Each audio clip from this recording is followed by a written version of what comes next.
Sun Cek meninggalkan klub Dahong dalam kondisi mabuk, tanpa arah. Langkahnya membawanya ke sekitar sungai. Ia bingung apakah dirinya sudah kembali ke dunia nyata atau masih terjebak dalam dunia novel. Tiba-tiba bunga-bunga berguguran di sekelilingnya. Salah satu kelopak bunga jatuh ke tangannya, menyadarkannya bahwa ini adalah lokasi pertemuan antara Ene dan Yibon, Pangeran Gyeongsong. Namun, Ene tidak tampak dimanapun. Sun Cek berusaha mencarinya, nyaris terpeleset ke sungai. Saat itu, Pangeran Gyeongsong muncul dan menyelamatkannya. Sun Cek yang menyadari sosok di hadapannya langsung girang, tapi ketika ia mencoba mendekat, sang pangeran menghindar dan mengacungkan pedang ke arahnya. Alih-alih takut, Sun Cek justru menunjukkan sikap aneh, membuat Pangeran Yibon heran. Kejadian tak terduga terjadi saat Sun Cek mencium sang pangeran, membuat Yibon terkejut hingga menjatuhkan pedangnya dan tercebur ke sungai. Sun Cek mengatakan bahwa ia tahu semua rahasia sang pangeran, bahwa rumor kejam itu sengaja diciptakan sendiri agar ia tak perlu membunuh siapapun. Ia menyentuh tangan pangeran dan berkata bahwa saat mencintai seseorang, Pangeran Gyeongsong pasti akan bersikap baik. Dalam hati, Pangeran Gyeongsong tersentuh karena tak pernah ada wanita yang berkata demikian padanya. Malam itu, mereka menghabiskan malam bersama. Sun Cek terbangun dengan kepala berdenyut dan tak mampu mengingat apapun. Pangeran Gyeongsong memeriksanya sebelum keluar kamar. Ia sempat membuka bajunya, membuat Sun Cek terkejut. Sang pangeran mengancam akan menghancurkan kepala kecil Sun Cek jika ia berpura-pura lupa tentang kejadian semalam. Ia juga melarang Sun Cek keluar dari Hosondang dan harus menunggu kepulangannya. Sun Cek merasa bingung dan terguncang. Ia baru saja menghabiskan malam dengan pria yang seharusnya menjadi milik Ene. Ia memutuskan untuk mencari tahu kebenaran malam itu. Sementara itu, penjaga Hosondang bertanya, apakah wanita semalam akan bernasib sama seperti wanita sebelumnya, dikucilkan, dijadikan biksuni.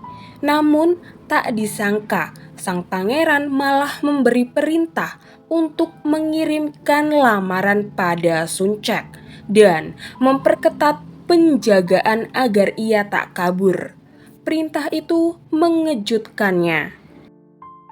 Sun Cek berhasil kabur dari kediaman Hosondang lewat pintu samping dan sempat bertanya arah keluar pada dua pelayan yang mengira ia adalah pencuri. Dalam perjalanan, ia mulai bertanya-tanya apakah kehadirannya telah mengacaukan jalan cerita asli. Apakah Ene kini kehilangan takdirnya? Ia akhirnya tiba di rumah teh milik ayah Ene. Di sana, Ene menyambut hangat dan berterima kasih karena telah menyelamatkannya dari Hwason. Sun Cek bertanya, apakah terjadi sesuatu yang ganjil semalam? Namun, Ene menjawab bahwa semuanya baik-baik saja. Saat ditanya tentang pertemuannya dengan Pangeran Gyeongsong, Ene mengaku tidak bertemu dengannya dan merasa takut jika hal itu terjadi. Ene menyebut bahwa ada rumor sang pangeran tidak menyukai wanita. Ucapannya itu memicu kenangan Suncek tentang malam pertamanya dengan sang pangeran. Ia terkejut karena ternyata ia belum melupakan kejadian itu. Sang raja tengah menghadapi tekanan dari kelompok Heksa, saudara-saudaranya sendiri. Ia berniat meminta pengakuan dari Tiongkok untuk mengesahkan posisinya sebagai raja. Ia memerintahkan Pangeran Gyeongsong menjadi utusan, namun sang pangeran menolak karena berencana menikah. Keputusan itu mengejutkan sang raja, dan ia mulai mencurigai motif di balik keinginan mendadak sang pangeran. Di rumah teh, Ene memuji kebaikan Suncek yang membela sang pangeran dari rumor buruk.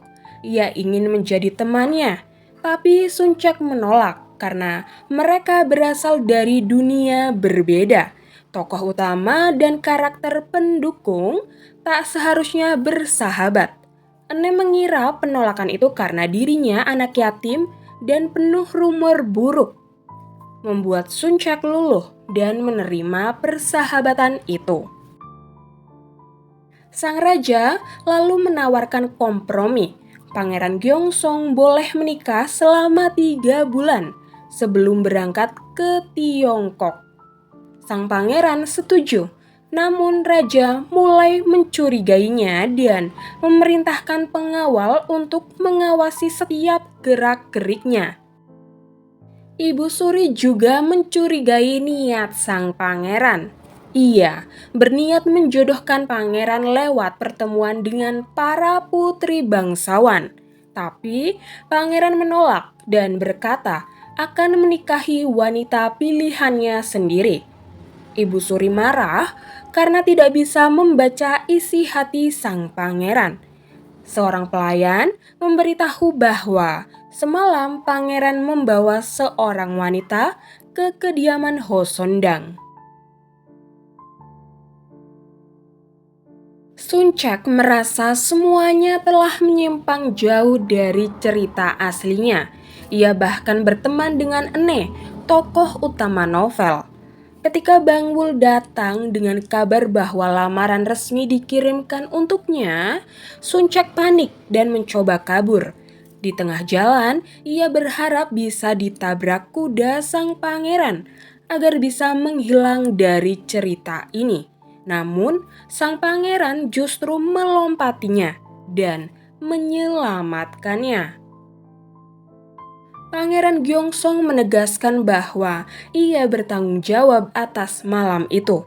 Tidak peduli Suncek ingat atau tidak, karena itu tak akan merubah keadaan. Suncek merasa sang pangeran terlalu terobsesi dengan malam itu, dan posisinya kini terancam. Ia membayangkan skenario terburuk. Jika ia tidak menikah dengan pangeran, maka keluarganya bisa dianggap berkhianat. Dalam bayangannya, ia melihat ayah, ibu, dan ketiga kakaknya dihukum bersama dirinya. Ia membayangkan keluarganya dibasmi hingga 3 generasi karena dianggap menghina darah bangsawan. Ia kemudian memohon pada pangeran untuk memberinya waktu. Sang pangeran akhirnya memberinya 3 hari untuk memberitahu keluarganya. Setelah itu, ia akan kembali mengirimkan lamaran. Suncek pun pulang dan menyiapkan pelarian. Ia meminta Bang Wul membawa barang-barang berharga. Meski Bang Wul heran mengapa Suncek menolak lamaran pangeran yang bisa mengangkat derajat keluarganya. Suncek menjelaskan bahwa ia takut jika menjadi pemeran utama dalam cerita ini. Hidup pemeran utama penuh penderitaan dan ia hanya ingin menjalani hidup tenang dengan pria baik, punya anak, dan dirawat cucu-cucunya. Tiba-tiba, Hwason muncul tanpa diundang ke kamar Suncek. Bang Bul mencoba menghalangi, tapi malah ditampar oleh Hwason. Tamparan itu keras dan mengejutkan Sun Cek. Ia menyuruh Bang Bul keluar untuk menghindari pertikaian lebih lanjut. Hwason langsung menginterogasi Sun Cek soal keberadaannya di kediaman pangeran. Ia mencurigai bahwa Sun Cek menginap di sana semalam dan kecurigaannya terbukti saat melihat reaksi Sun Cek yang tersedak saat ditanya. Hwason murka dan merasa dikhianati. Ia mencoba menyiram Sun Cek dengan air. Tapi Sun Cek yang sudah mengetahui arah cerita ini lebih dulu mengantisipasi dengan menangkis air menggunakan kipas Hwason. Air pun membasahi tubuh Hwason sendiri. Dipermalukan, Hwason bertekad membalas penghinaan itu. Setelah kejadian itu, Bang Bul masuk kembali ke kamar. Sangat terharu karena mengira Sun Cek membalaskan perlakuan Hwason padanya. Ia bersumpah akan melakukan apapun demi nyonyanya. Namun Sun Cek telah menghilang dari kamar. Di tempat lain, Pangeran Gyeongsong menemui Jung Sugyeom dan meminjam teropong miliknya. Sugyeom langsung curiga karena biasanya pangeran tidak pernah tertarik pada hal seperti itu. Pangeran sedang mengawasi Sun Cek dan Bang Bul yang tengah merencanakan sesuatu.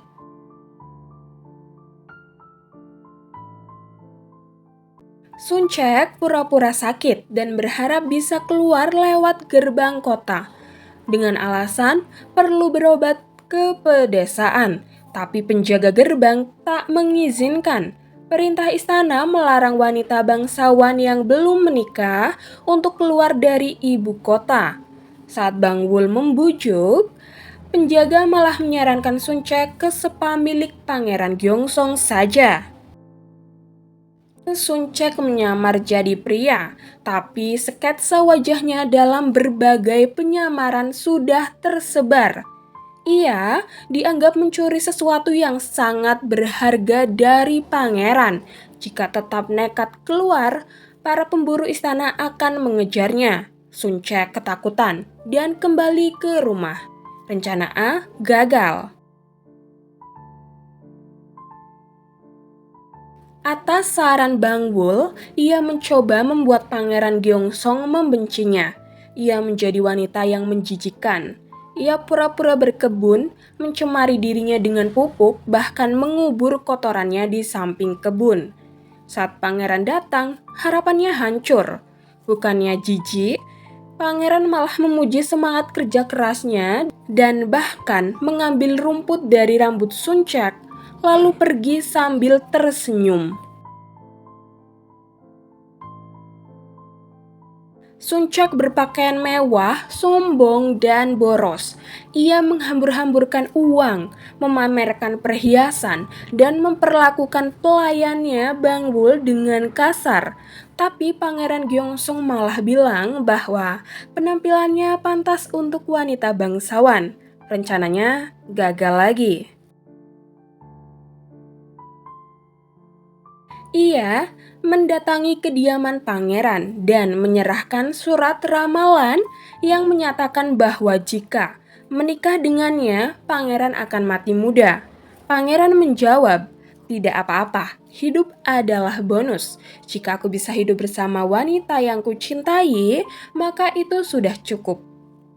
Sun Cek terdiam. Ia bertanya, "Kalau begitu aku akan jadi janda." Pangeran menjawab, "Semua asetku akan menjadi milikmu, tapi aku tidak akan membiarkanmu menikah lagi, bahkan setelah aku mati." Ia merobek surat itu di depan Sun Cek. Merasa tak punya jalan keluar, Sun Cek memutuskan pergi ke kuil untuk menjadi biksuni. Namun, Pangeran Gyeongsong muncul dan menentangnya. Ia menyebut Sun Cek tidak layak karena masih minum alkohol, makan daging, dan dia sudah kehilangan kemurniannya sebagai wanita suci. karena aku pernah bermalam bersamanya, kata sang pangeran. Membuat biksuni yang ada di kuil heboh dan Suncak makin frustasi. Tak sanggup lagi, Suncak kabur sendirian dari Hanyang. Dalam pelarian, Suncak dihadang dua perampok.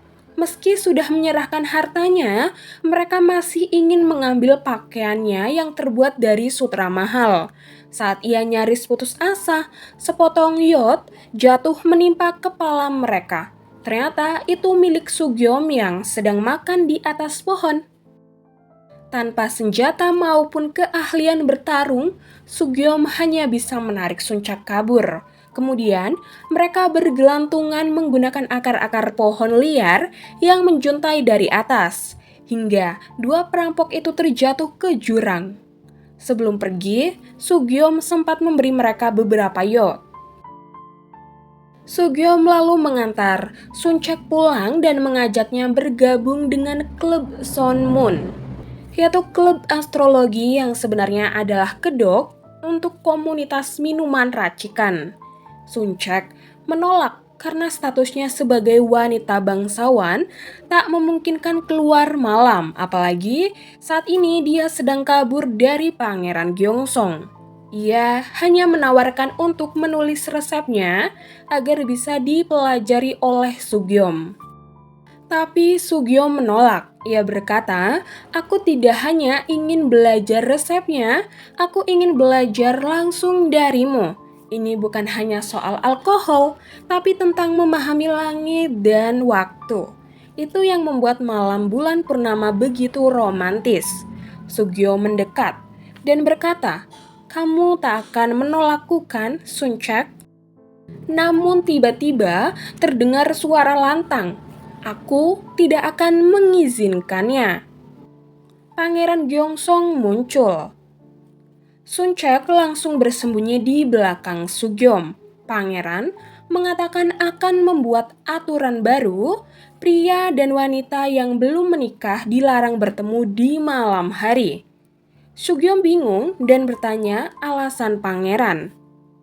"Itu karena ada seseorang yang harus aku lindungi," jawab pangeran sambil melirik Suncak.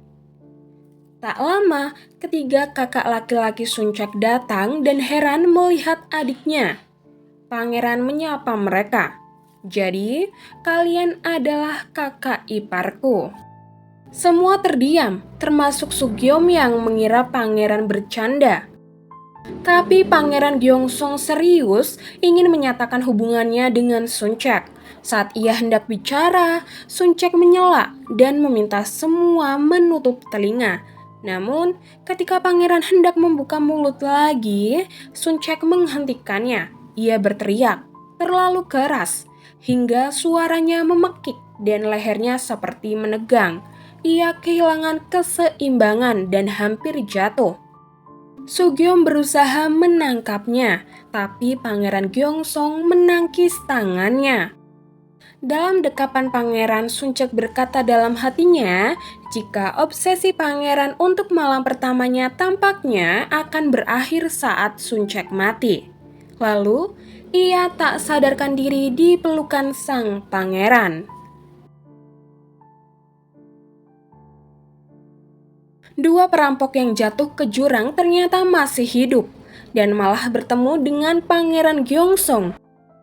Sang pangeran murka karena mereka telah berani menyentuh calon istrinya. Kedua perampok pun gemetar ketakutan dan memohon ampun. Salah satu dari mereka secara tidak sengaja keceplosan berkata bahwa Suncak kabur sambil menggandeng pria lain. Pangeran awalnya tidak percaya, namun kemudian mendengar suara Suncak bersama Sugyom tidak jauh dari sana. Ia pun mengampuni para perampok dan segera berjalan ke arah suara itu, ke tempat Suncak dan Sugyom berada.